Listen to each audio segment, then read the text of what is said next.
Hi everyone in Facebook land. Welcome to UDW's Facebook page. My name is Christina Boss Hamilton. I am the Legislative Director of UDW here in Sacramento, and I want to introduce our special guest, Sylvia Yee, who's joining us from the Disability Rights and Education Defense Fund. How are you, Sylvia? I'm doing well, thank you. Excellent. So we're here today to talk about the Graham-Cassidy bill, which is a federal bill that would repeal the Affordable Care Act. And before we start, we're going to throw out our action item for everyone today. I want you to write down the phone number 1-866-584-5792. 1-866-584-5792. That is a number that will connect you to your federal representatives, so you can leave a message with them and tell them that you oppose the Graham-Cassidy bill and that you support Medicaid and IHSS. That's before we even start, that's what we need you to do. So taking a step back, again, my name is Christina Boss Hamilton with UDW here in Sacramento. Our special guest today is Sylvia Yee from DREDF. Before we start, Sylvia, can you give us a little background on DREDF and what your organization does? Sure. DREDF, Disability Rights Education and Defense Fund, has been around for close to 40 years now. It's started by people with disabilities and parents of children with disabilities. We work in three major areas. One is in legislation, policy, such as the Graham-Cassidy bill, all kinds of disability rights policies and laws. We also have cases. We do litigation, disability rights litigation, and we have a direct service component, parent educators and trainers who work with families to let them know their special education rights. Excellent. Thank you for joining us today.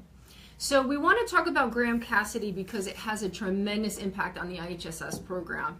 So IHSS, folks should know, is about 54% funded by the Medicaid program. So over half of the money for IHSS comes from the federal government. In California, we call the Medicaid program Medi-Cal, and we have to pay attention to what's happening federally because that money is essential for the program to work. And the Affordable Care Act, all of the bills that have been introduced this year, all impact the Medicaid program. So before we talk about Graham-Cassidy, which is really just the latest version of this, Sylvia, can you tell us just a quick kind of summary of what's happened since January with the Affordable Care Act? Of course. So there have been various versions of bills that have been put out. The House put out a bill called the American Health Care Act. It did eventually pass. In March, it didn't succeed, and then later on it was passed. And then the Senate had its turn. It put out the Better Care Act, Reconciliation Act, and they also tried to repeal the Affordable Care Act. That was eventually defeated in a very dramatic, very late night vote when Senator McCain was the deciding person to say no to that bill. And now we have this last minute effort to pass yet another bill. I do want to be clear that all of these bills have been very clear about wanting to have big cuts to Medicaid. And that's not necessarily and inherently a part of the Affordable Care Act or Obamacare repeal. That is something that these bills have always included, in part through a desire to save money, and in part because of a belief that Medicaid needs to be cut back, and the federal government wants to stop contributing to it. So there's two pieces here. There's the repeal of the Affordable Care Act, which has its own set of issues, and then there's the Medicaid stuff, yes, which is very important because that's the money that funds IHSS. Yes. So what would you say are some of the primary concerns with the ACA and AKA Obamacare? So to be very clear, when we are talking about the Affordable Care Act, we are talking about Obamacare. Why is that, for people watching, why is that a problem?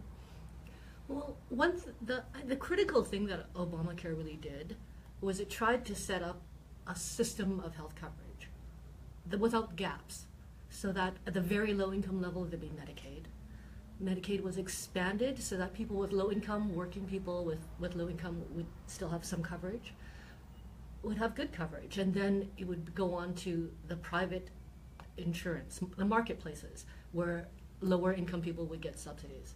So it's designed to be arranged so that Americans don't fall in the gap somewhere and not be able to afford coverage. So with the Graham-Cassidy bill, it is an attempt really to attack the entire range. And when it comes to the marketplaces and the Medicaid expansion, they are proposing really large cuts and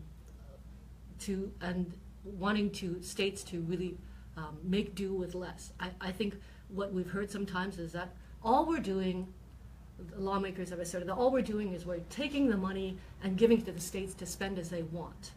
But in fact, they're not giving the same amount of money as the federal government is required to give under current law, under the Affordable Care Act. There is a very big cut, which affects IHSS workers very deeply, I think. For many of you who are able to get coverage through the Medicaid expansion, who are able to get coverage for your family in the marketplace, it means that you won't get subsidies when you buy private insurance. So let's take a step back again. My name is Christina Boss Hamilton. I am with UDW AFSCME Local 3930 here in Sacramento, California. And my guest today is Sylvia Yee from the Disability Rights Education and Defense Fund based in Berkeley. We're having a conversation about the Graham-Cassidy bill.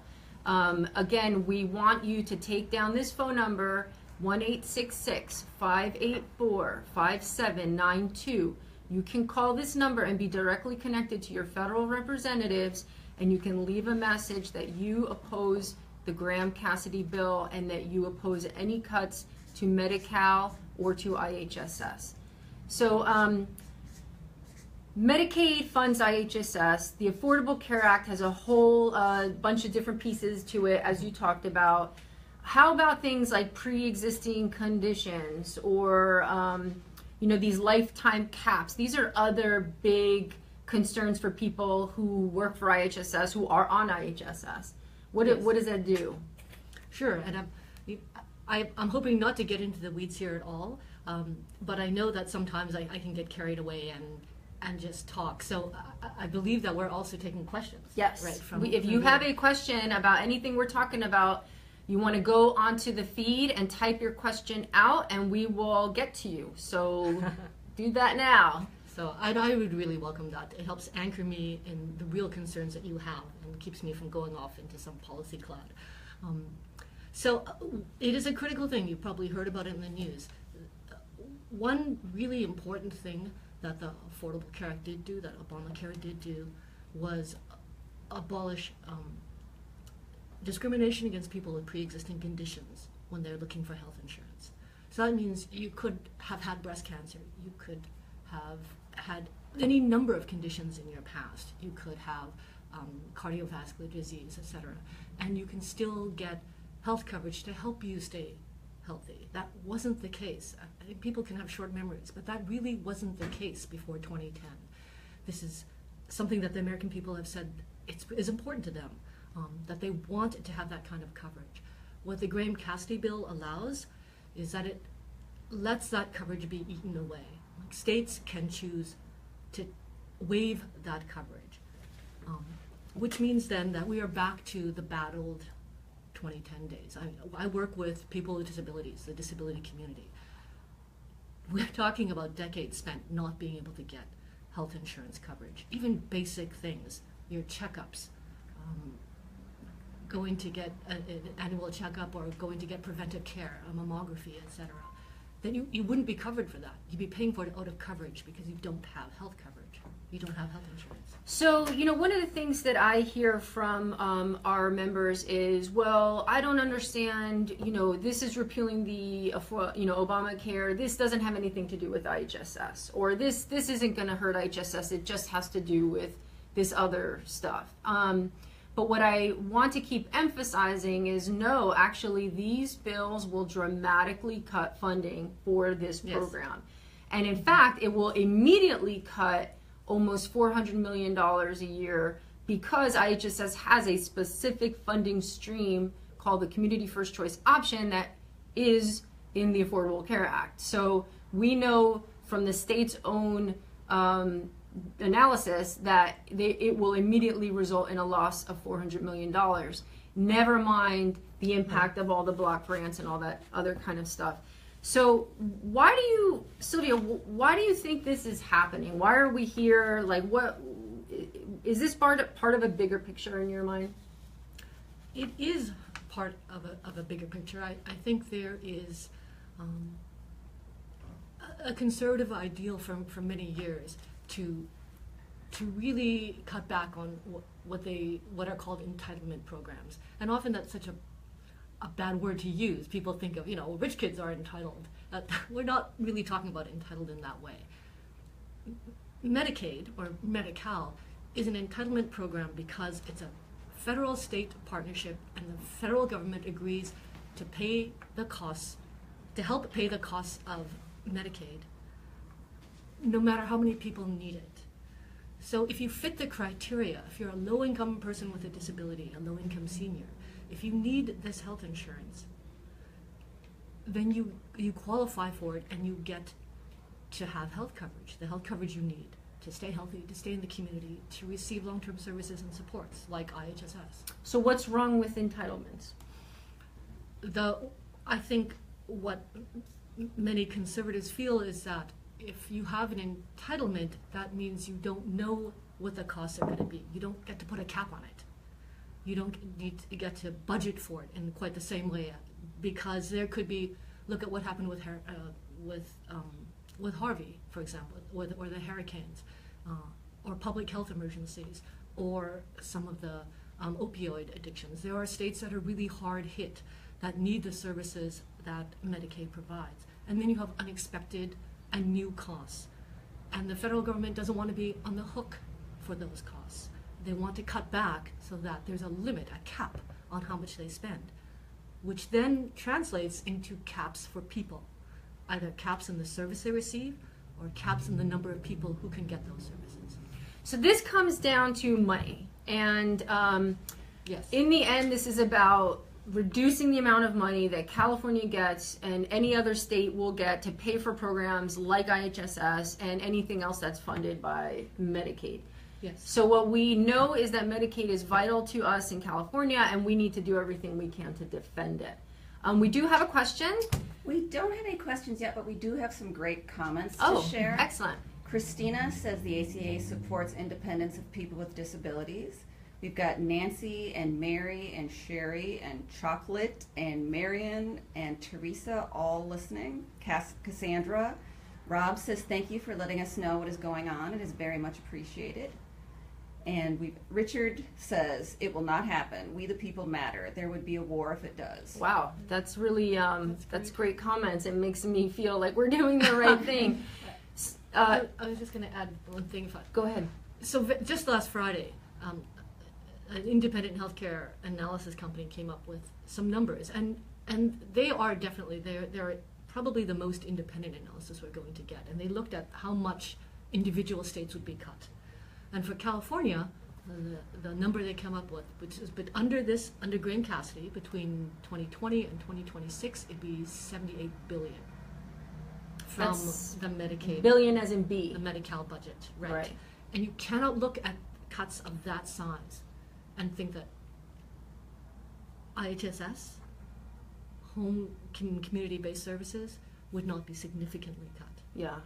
I always tell people, and let me take a step back. My name is Christina Boss-Hamilton. For those of you who just joined us, I am the Legislative Director for UDW here in Sacramento. My special guest is Sylvia Yee from the Disability Rights Education and Defense Fund, DREDF. I encourage you to find them online and check out their work. They do great stuff. We're here talking about Graham-Cassidy. We want to dispel myths. We want to break it down. We want to make all of this user-friendly, because I know that this stuff kind of gets complicated and we get inundated with information and we don't know what's real and what's not real. And we are committed to bringing you the absolute truth about what is happening to our program that we are here to protect and defend. And what I want to throw at you again is our number to call to reach your federal representative to let them know you oppose the Graham-Cassidy bill. That's 1-866-584-5792. 866-584-5792. In fact, right now as we speak, the Graham-Cassidy bill is being heard in the U.S. Senate in, I think, the Finance Committee. Well, it's actually a Homeland Security hearing. Okay. Because it it's related. couldn't fit it in. Because somehow it's about Homeland Security, I guess. Yeah, so they are in fact doing a hearing on this bill. The one hearing they will have, it is this morning. Your calls to your federal representatives will be vital. Now, the 2 U.S. senators in California have come out opposed to this bill. However, we have a huge congressional delegation in California. We have people who represent us in the House of Representatives. A lot of them, unfortunately, voted yes on these prior versions of these bills. If you want to know who they are, look on our website, look on our past Facebook posts. Unfortunately, every Republican in the California delegation did vote for these bills in the past. We want to get them to do the right thing this time around. So they need to hear from you, their constituents. And I want you to say on the phone, I am a constituent. I am not someone who's being, brought in from outside the district to try to, be a rabble rouser. No, you are a constituent in your county, and you say to them, this will impact my life and the life of my children or my family or my client or whomever. They need to hear from you to know what it is that they're doing and how it impacts your life in California. So we are giving you information, 1-866-584-5792, so you can directly call and be connected to the right people. After you call, we'd love for you to go on Facebook and in the feed for this video, drop us a line and say, I made my call, I did it, I spoke with whoever. Let us know that you're doing this, and we want to acknowledge you. We want to say thank you and give credit where credit is due, because frankly, Sylvia, in the past, it has been people like the IHSS community that really fought for these bills not to happen. And I know that one of the real biggest impacts was made by the disability community.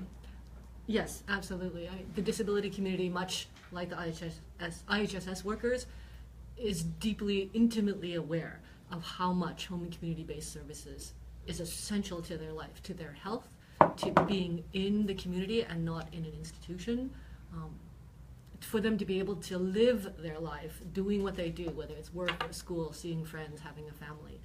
And there were demonstrations, really critical demonstrations, where people with very significant disabilities went to their representative's office, wouldn't take no for an answer. There were sit-ins, lie-ins.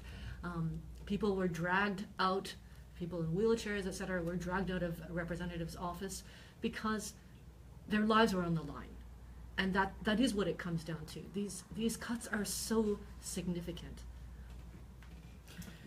Yeah, go ahead. What other questions we got? Marlene would like you to repeat the number to call again. Absolutely, Marlene. You want to call 1-866-584-5792. 866-584-5792. And when you call, after, drop us a line here on the feed and let us know so we can acknowledge you and give you a shout out and say thank you for doing the right thing. Sylvia, I feel like so much of what happens in Washington relies on the fact that people don't pay attention because they're overwhelmed with their lives, right? I'm more overwhelmed with my own life, just having a normal, family and obligations and jobs. And, honestly, at the end of the day, the last thing I want to do is pay attention and, do basically more work to, fight back or have my voice heard. But when this is literally the bread and butter, right? This is like you said, people's lives are on the line. It is time for us to be involved, and we've been doing it, and we're tired of doing it. I get it, but we're back. This is a small battle in a larger war. Yes, unfortunately.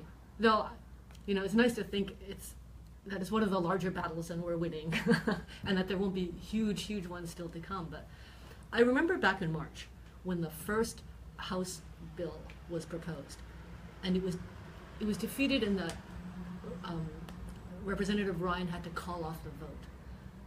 Many of us who had been working in the policy arena trying to gather stories felt such a tremendous sense of relief. It was like, oh, it's done. We won. And then we quickly realized that wasn't the end. I think repeal of the Affordable Care Act has been on the agenda of the administration and of congressional leaders for a long time now. They feel like they've made a promise and they must keep it. Unfortunately, it's a promise that impacts real people and their own constituents so deeply. Some of the most vulnerable members of our society, people who are subject to such a huge risk of institutionalization. And I think sometimes they've just lost sight of the real people. It's not just a political promise to keep. There's an obligation to their constituents to hear them, which is why these stories are so important. And that's something that DREDF and other organizations, disability organizations, have really tried to work to get out, to get the real stories out there, to get them into the congressional record, let's say for the hearing that's happening this morning, and to get especially members who are Republicans, in fact. To get them involved. To get them involved and tell their stories to their representatives. To their representatives, absolutely. Cherie? Yeah, we've got a great comment from Kathy. She says, I've been to several offices in D.C., including Graham-Cassidy, to bring awareness of how they have a whole disabled community afraid. We can all fight together and keep these people safe. Thank you, Kathy. Thank you so much. Yes, so again, my name is Christina Boss-Hamilton. I am with UDW, your union, and I'm here with special guest Sylvia Yee from DREDF, Disability Rights Education and Defense Fund. We are here to talk to you about the Graham-Cassidy bill. If you have questions, comments, please include them in the feed. We will read them, we will answer them. In fact, if you have questions after this video is over, please email us, call your local UDW office. We are in the business of educating and informing and creating awareness. And in fact, what I want to tell you is if you are not a member of UDW, now is the time to become a member, because we cannot do this advocacy. We cannot pay attention to what's happening in Washington, have live Facebook Live videos, have a presence in Sacramento. We cannot do those things without members and membership. So what I want you to do is to go to www.joinudw.org. Join, Join, UDW.org. That is a very easy way to sign up and become a member, because you are seeing today what membership means. So if you had a question about it in the past and you thought, well, I'm not really sure what value I get out of it, this is it. The reality is that in government, if you aren't part of a larger group that will advocate on the behalf of you and your community and your family, then you will get left behind. And that's just the sad fact of the game. And we don't have to like the game, but if we don't play the game, as I always say, we will be played, and we refuse to let that happen. So taking a step back, we are reiterating the same points. IHSS is majority of it is funded by the federal government. And in fact, I like to often tell people that I think this year the IHSS budget is somewhere in the $10 billion range, and that's billion with a B. There's over 500,000 clients of IHSS in California. This is a massive program. This is not some niche little, pet project or, whatever insignificant. This is a huge program that people rely on. So if you consider the clients and then their providers, we're talking about 1 million people in this state that are directly impacted by this. Yes, true. And you'd want those numbers to be higher as personal care assistance programs and IHSS grows. I think that's an important thing. As families, you know how important the program is to you and how much it allows your family to keep going, or allows you to work and be close to your clients. it's an interesting thing to think through. We've had researchers work with us to look at how much over the past 10, 20 years personal care assistance programs and especially home and community-based services have grown in Medicaid. And it's been possible because of federal funding in addition to state funding. And it's also possible because Medicaid is actually pretty flexible. States have been able to be innovative, like California has been innovative in creating and developing the IHSS program. So don't buy the line that the Graham-Cassidy bill is necessary because states don't have flexibility. States have always had flexibility under the Medicaid Act. But they've also been funded. You need both. Right. Everything about IHSS is about funding. Yes, Shuri. I would like to shout out some more people watching. There's Vicky and Bonnie and Lily and Pebbles. Olga is here, and Norma and Melissa, Arlene, Sandra, Marielle, and Shauna. Awesome. So listen, I want to ask you watching, subscribe to our Facebook Live notifications. That should be a little button underneath the video, and that way you'll get notified whenever we do future videos. And in fact, I have a question for you. Do you like these videos? Would you like to see more of them? Should we do them on different topics? Really would love to get your feedback on that, because if this is a good tool and it's free, it's out there, people are on Facebook anyway, shouldn't we use it? So I want to know, and please write that into the feed. The other good thing is that even when we're done, you can watch it again. You can watch it tonight if you want to. You can rewatch it if you want to. Share it with your friends and your family. So there's a lot of good to be had with these tools on social media, and we're trying to use them the best we can. Again, my name is Christina Boss Hamilton here in Sacramento, California. I am the Legislative Director for UDW, and I am here with Sylvia Yee, who is a Senior Staff Attorney for the Disability Rights Education and Defense Fund. And we are talking about the Graham-Cassidy bill. And in fact, I'm sure you cannot watch any news or read any news without hearing about this bill. This is the latest in a series of attempts to repeal and replace the Affordable Care Act, aka Obamacare. Why does this matter to us in IHSS? Well, IHSS is funded by the federal Medicaid program. In California, we call Medicaid Medi-Cal. So don't be unaware that what's happening in Washington, D.C. has an immediate impact on us in California. Yes, Cherie. Sherry has a comment. She says that the ADA takes care of people with disabilities, so why would we need this bill repealed? Or what's the problem with this healthcare repeal bill? Well, the ADA, I'm going to take it you mean the Americans with Disabilities Act, and that's a bill that's directed at disability discrimination.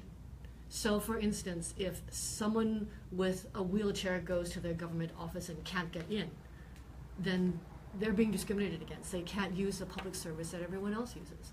Or they go to Macy's, which has actually happened, and they can't even get through the aisles because it's so narrow and crammed with merchandise. That is an issue of discrimination in accessibility. The ADA has nothing to do with benefits, and in fact there's a specific provision in the ADA that talks about insurance and actuarial research being allowed to continue.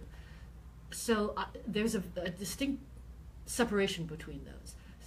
So Can a state still cut IHSS with the ADA? The ADA doesn't have, as I was indicating, the ADA doesn't say anything about benefits. A state could, especially, the federal government. In fact, the federal government isn't bound by the ADA anyway. The federal government has its own disability discrimination law, but the Americans with Disabilities Act doesn't cover it. So they're not protected from the Graham-Cassidy bill in any way by the ADA. Okay. Sounds like we're talking about apples and oranges. It is. Yes, Cherie. Laura wants to know what will happen to seniors and people with disabilities who rely on HCBS if Graham-Cassidy passes. Right. So what happens to the people who rely on home and community-based services if Graham-Cassidy? Yeah. So what happens?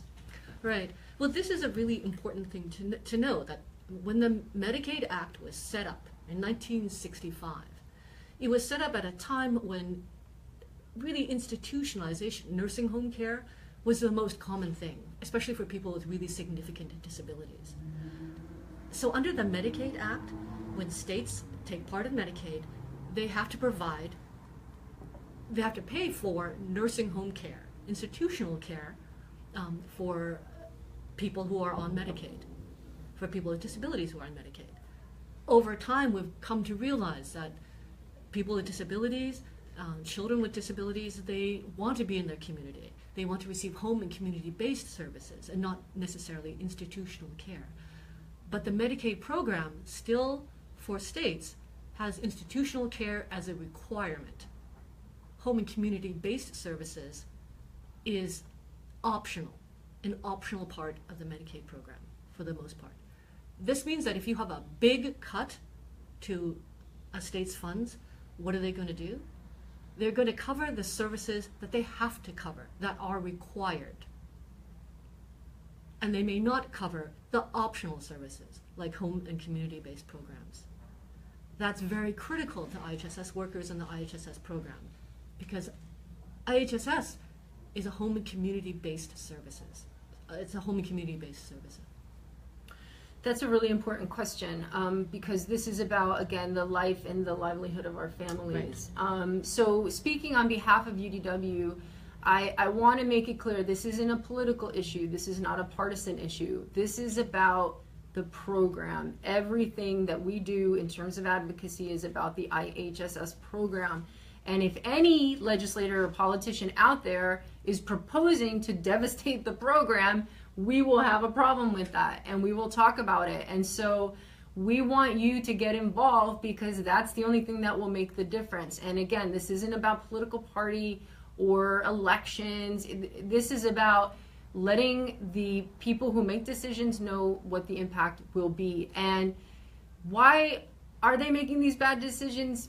You know, we can get into that, but the reality is we need them to change, and we need them to make the decisions that protect the programs that are the most important to us and our communities and our families.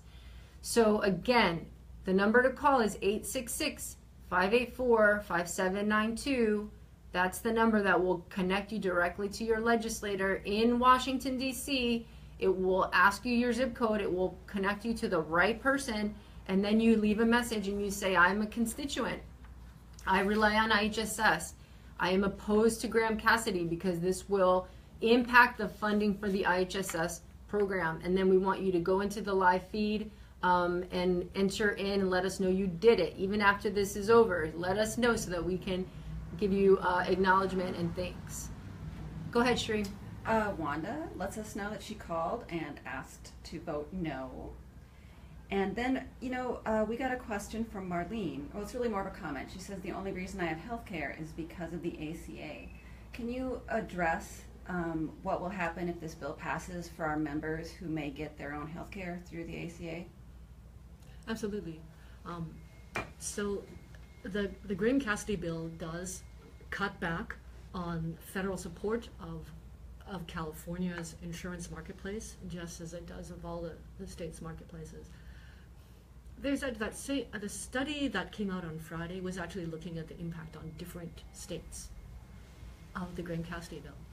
And 34 states get cuts. And some states get actually increases between 2020 and 2026. And it turns out that those states who have done the most to implement the Affordable Care Act, some of them are Republican, most are Democrat.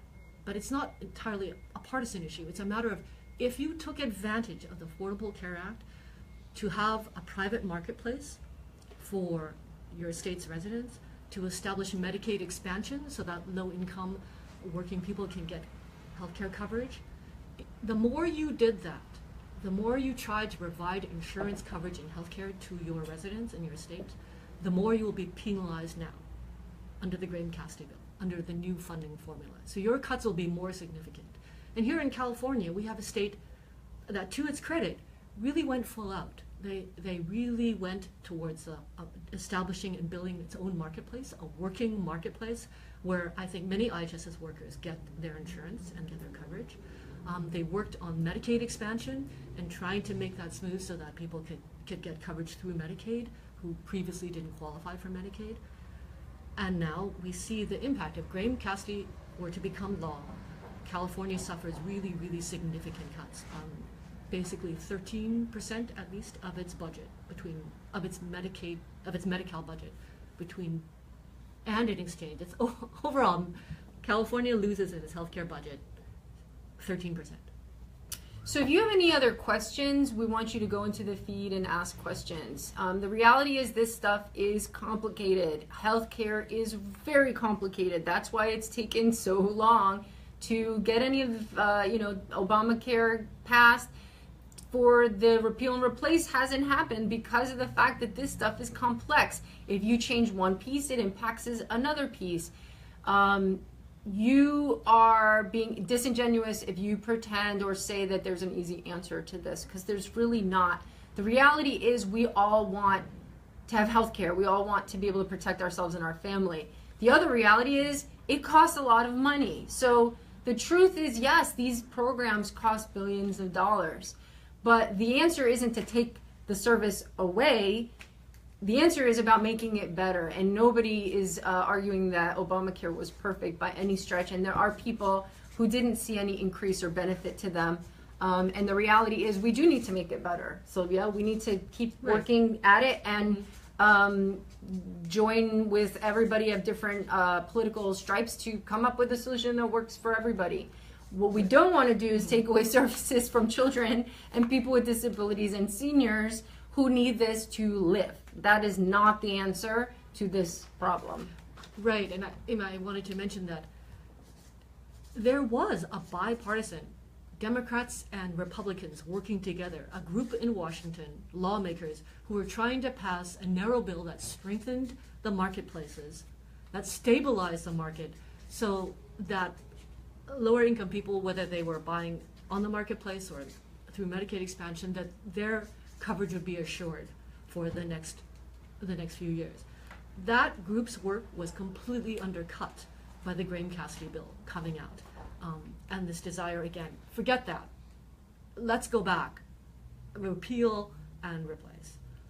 We want to see cooperation, bipartisan cooperation to fix whatever problems are out there. So again, to take a step back, for those of you just joining us, my name is Christina Boss Hamilton. I'm with UDW. My guest is Sylvia Yee from DREDF, DREDF. You can look for them online or on Facebook. They are a disability rights organization. We are very happy to have them here joining us today, very thankful. Why are we talking about the Graham-Cassidy bill? Well, because the minute that bill is signed into law, IHSS will lose $400 million in funding in 2020. Do not be confused about that. That is a special funding stream for IHSS that comes out of the Affordable Care Act. It is called Community First Choice Option. Look it up if you don't believe me. CFCO. That is something that was a special incentive within the Affordable Care Act to promote home and community-based programs like IHSS.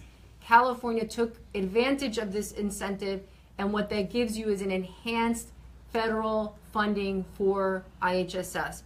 So if the Affordable Care Act is eliminated, we will lose that $400 million. Yes, Cherie. We have another member question that's not specifically about Graham-Cassidy. Janeth wants to know, a social worker interviewed a mother of a child with Down syndrome. Since her child now knows her address and phone number, the social worker said she would make sure her hours would get removed since her daughter was okay and didn't need them anymore. What can she do in that case? Wow, that's terrible.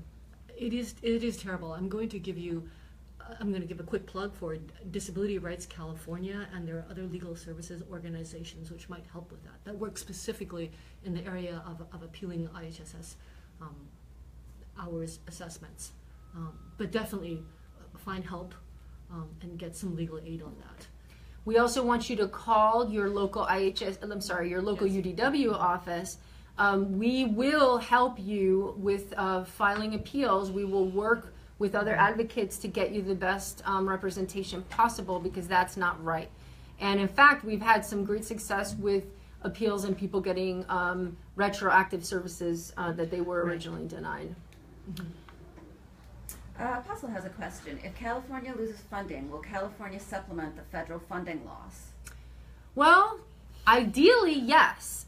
Reality, no, because we're talking about a lot of money. And, you know, we're talking about immediately $400 million and then billions of dollars after that. There is no way, even if every legislator and the governor wanted to, even if they were committed to doing it, there is only so much money in the state's general fund that it simply couldn't make up for the loss of the federal dollars. That's why this is so important. Right. We simply can't rely that, oh, we'll just figure it out, or, you know, the state will just pay for it.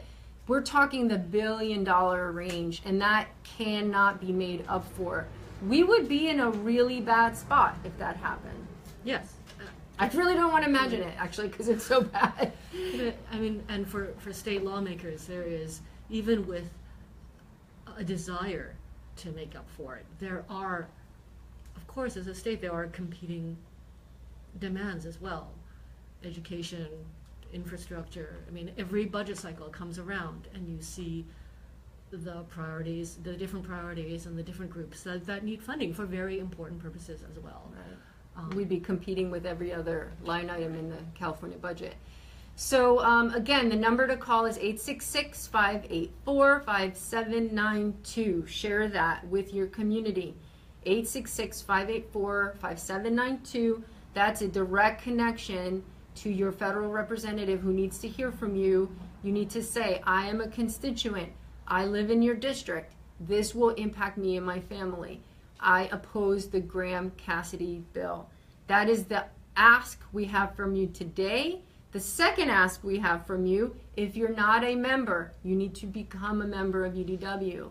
Why? Because we cannot do this advocacy. We cannot do the work we do in Sacramento and in Washington, D.C. without members. And that you can do by going to www.joinudw.org. Could I bring up one point? I think it was a question, it might have been a Marlene, and forgive me if I didn't get that right. You were asking about, you were saying that you buy insurance in the marketplace and the impact on you of the Graham-Cassidy bill. And I answered in a kind of a high-level policy, but let's be specific about what actually would happen. So it's commonly believed the markets would be destabilized, which means that insurers want to know what's going to happen. In 6 weeks, California's insurers and around the country are supposed to set their final rates for the coming year, the coming insurance year in the marketplaces. And with all this in the air, with the thought that there will be cuts under the Graham-Cassidy bill, and then funding will stop altogether for the marketplaces in 2026, unless lawmakers renew it, they're going to be very, very nervous. And what nervous insurers do is raise premiums. So that will be very late. One of the first things you'll see. You'll have to pay more for your insurance in the marketplace, your individual insurance. And the next thing is what Graham-Cassidy does is allow states to get rid of the essential health benefit coverage, which is the Affordable Care Act established a list of benefits such as mental health benefits, maternity benefits, rehabilitation and habilitation services and devices, which would include things like wheelchairs and ventilators. It established a requirement that state marketplace insurance has to cover those. Without that requirement, if that rule goes away, then it means insurers can go back to establishing products that are most profitable for them. And finally, around the pre-existing conditions. For the person who asked the question, for any IHSS worker who currently gets insurance in the marketplace, your premiums also could go steeply up because insurers could raise their premiums very high for people with pre-existing conditions. And people with pre-existing conditions is a very, very wide term in insurance. So it sounds like there's just no lack of consequences that would come out of this. No. We could talk about it forever. No. On a concrete pocketbook health coverage level. No lack of consequences. So, again, the last time I will tell you, 866-584-5792. That is a number you call. It will connect you to your federal representative. You can call it every day. There is no reason not to. In fact, you should, because you are a constituent. You deserve to have your voice heard. We are here talking about the Graham-Cassidy bill. I hope we did a good job breaking some of this down. Oh, and one last item. If I could just say, today, Monday, is a National Disability Call-In Day to Save Medicaid. So you can find that on Facebook. There's a page there as well. And it gives you a number and information on how to tell your story. And we're really collecting stories because those are the things that make a difference to representatives. So they should. Right? What's actually going to happen to you? What's going to happen to your family? Right. So National Disability Call-In Day to Save Medicaid. Thanks. Excellent. So again, my name is Christina Boss-Hamilton, and my guest is Sylvia Yee from DREDF. We've been talking about Graham-Cassidy. Keep sending in the comments. Let us know if you made your call, if you had a conversation, anything notable. The other thing is, let us know if you like these videos. We'll keep doing them if you do. Should we do them on other topics? Is there value to them? Let us know. We really welcome your feedback. And if you have more questions about Graham-Cassidy that we didn't answer, also add that into your feed or call your local UDW office. Go check out joinudw.org. We have a lot of resources for you. We really hope you take advantage, and we thank you so much for joining us today. Thank you, Sylvia. Thank you. Thank you.